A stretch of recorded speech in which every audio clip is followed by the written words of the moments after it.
Shalom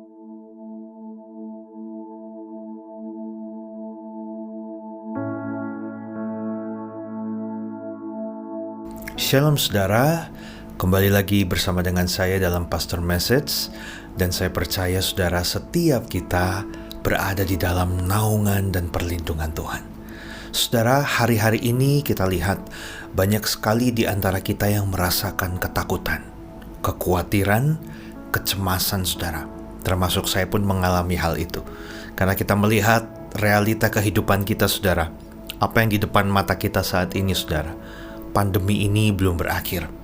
Malah yang ada varian-varian baru muncul saudara. Karena virus ini bermutasi dan makin banyak menginfeksi orang-orang saudara. Circle-nya itu semakin mendekat.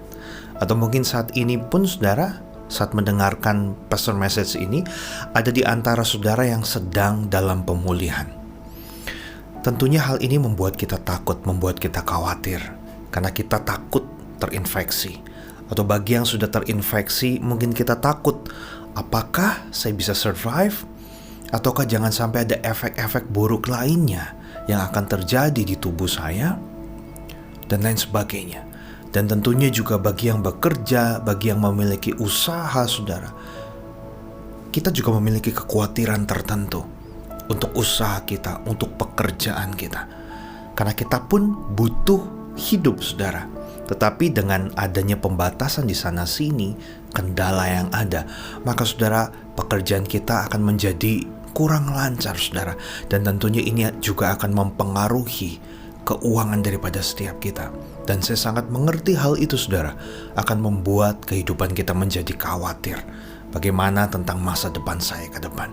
Tapi saya mau ingatkan bagi setiap kita saudara, COVID-19 ini ada atas seizin Tuhan.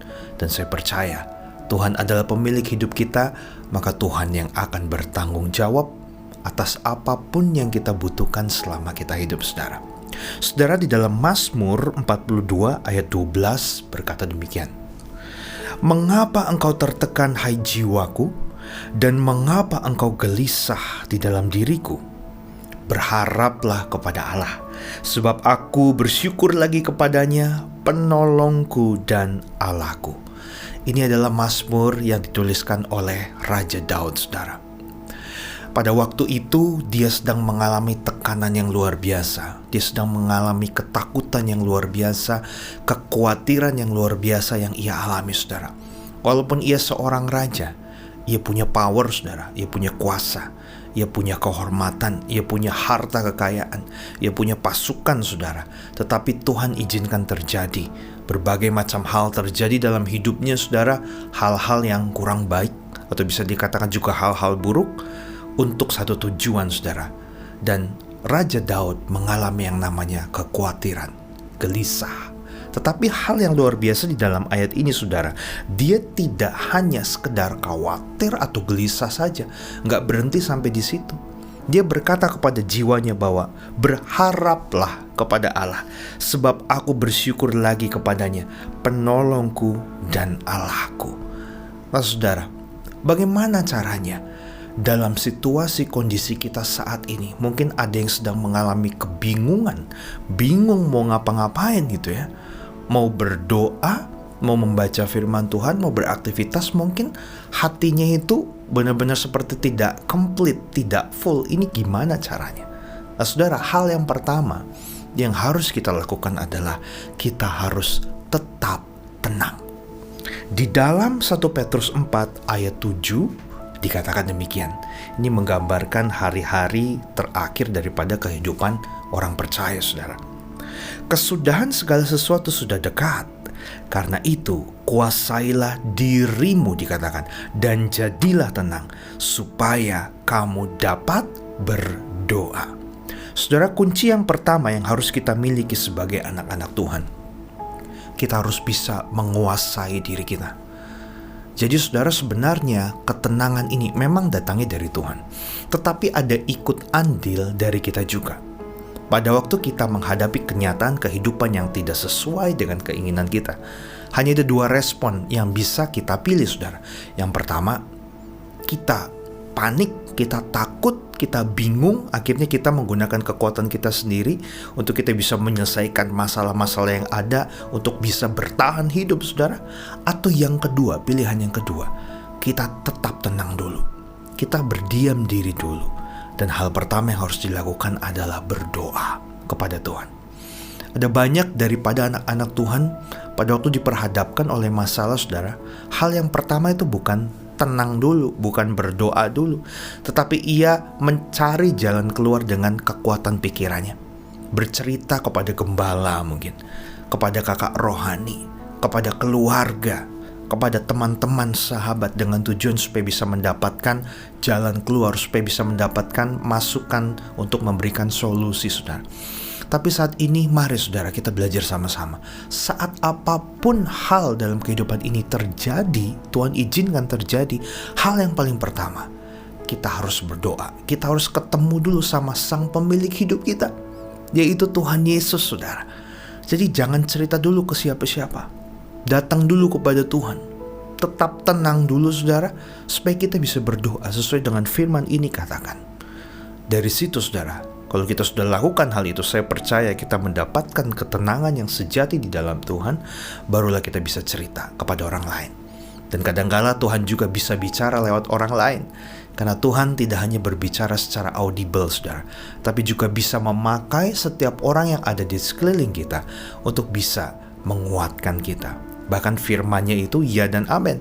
Tuhan bisa berikan firman itu kepada siapapun yang Ia suruh, saudara, untuk bisa menguatkan setiap kita. Yesaya 40 dimulai dari ayat yang ke-29, saudara. Ini ayat yang sangat populer sekali bagi setiap kita. Dia memberi kekuatan kepada yang lelah dan menambah semangat kepada yang tiada berdaya. Orang-orang muda menjadi lelah dan lesu, dan teruna-teruna jatuh tersandung. Tetapi orang-orang yang menantikan Tuhan, dikatakan, mendapatkan kekuatan baru. Mereka seumpama raja wali yang naik terbang dengan kekuatan sayapnya. Mereka berlari dan tidak menjadi lesu. Mereka berjalan dan tidak menjadi lelah. Saudara, Tuhan itu baik, Tuhan itu setia. Ia akan memberikan kekuatan kepada barang siapa yang berharap kepada Tuhan, kepada barang siapa yang ingat kepada Dia, saudara. Hal pertama kita harus lakukan dari ayat ini, bahwa kita sadari bahwa kita adalah manusia yang tidak berdaya. Kita adalah manusia yang penuh dengan kelemahan. Tanpa Tuhan, we are nothing, saudara. Tanpa Tuhan kita tidak bisa berbuat apa-apa. Kalau kita sudah akui hal itu di hadapan Tuhan, maka kita minta Tuhanlah yang memimpin kehidupan kita. Tuhan yang mengambil alih seluruh kehidupan kita. Bahkan setiap kekhawatiran, ketakutan, kecemasan, kita mau serahkan kepada Tuhan, saudara. Ada yang menarik, saudara, dari ayat ini dikatakan, Dia memberikan kekuatan kepada yang lelah dan menambah semangat. Kadangkala kita suka mendengar kata yang namanya antusias. Semangat bisa juga dengan kata antusias ini. Saudara, kata antusias ini luar biasa. Dari akar katanya en dan theos, saudara. En itu dalam, theos itu Tuhan.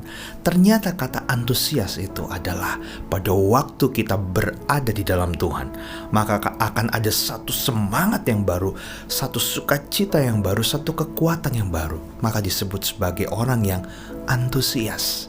Nah, saudara, pastikan hidup kita saat ini berada di dalam Tuhan.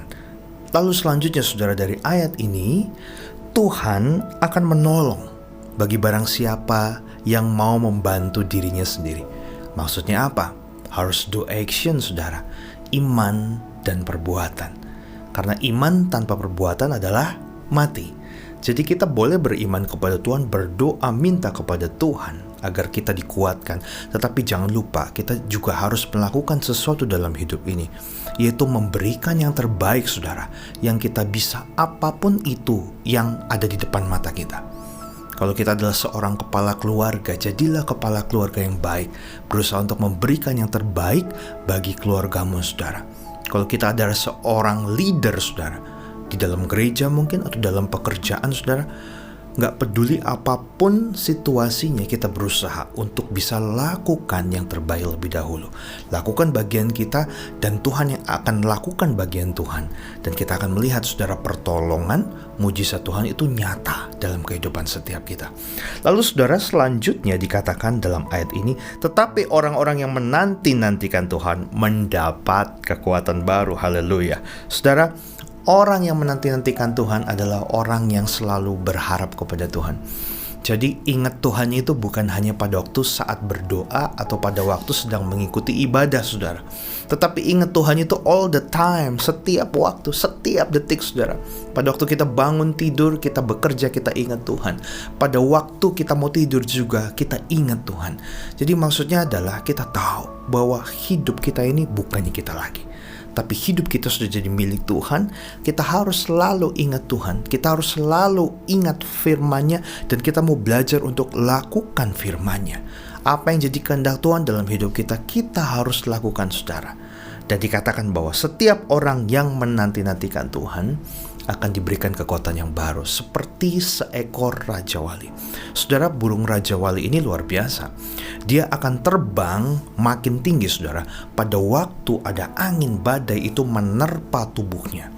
Kalau anginnya itu nggak begitu kencang, dia nggak bisa terbang makin tinggi, saudara. Tapi karena ada badai, angin yang begitu besar menerpa tubuhnya, maka begitu diterpa, dia akan naik lebih tinggi lagi. Begitu diterpa lagi, dia akan bermain-main dengan badai itu, saudara.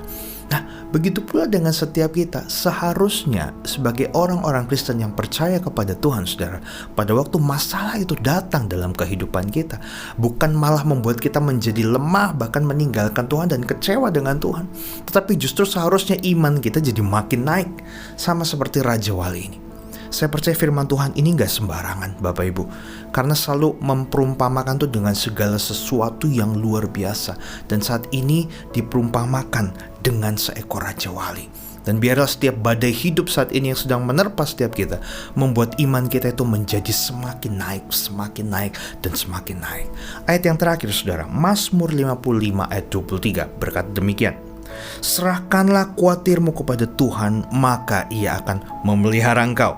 Tidak untuk selama-lamanya dibiarkan orang benar itu goyah. Ini adalah janji Tuhan, saudara. Mari kita mau serahkan kekhawatiran, ketakutan, kecemasan kita kepada Tuhan, saudara. Dan kita akan melihat Dia yang akan bertindak. Dia yang akan memelihara kehidupanmu di tengah-tengah perjuangan kehidupanmu saat ini, saudara. Saudara, kalau kita mengangkat satu beban yang berat, tas yang berat, saudara, maka lama-lama punggung kita ini, jika tas taruh di punggung kita akan membungkuk. Nah, semakin orang itu banyak khawatir, cemas, takut, maka itu akan membuat hatinya itu menjadi bungkuk, saudara, sehingga tidak bisa berbuat apa-apa lagi, pasrah, tidak punya kekuatan lagi, tidak punya gairah lagi dalam hidupnya, bingung mau ngapa-ngapain. Karena itu, saudara, jangan biarkan semua hal itu membuat hatimu bungkuk. Kita serahkan kepada Tuhan, dan sesuai dengan janjinya, tidak untuk selama-lamanya orang benar itu dibiarkan goyah. Berarti ada kalanya kita mungkin keterpa angin, agak sedikit goyah, saudara. Tapi janji Tuhan, orang-orang benar, orang-orang yang memelihara firman-Nya dan melakukan firman-Nya, tidak akan dibiarkannya sampai tergeletak dan jatuh. Tuhan Yesus memberkati setiap kita.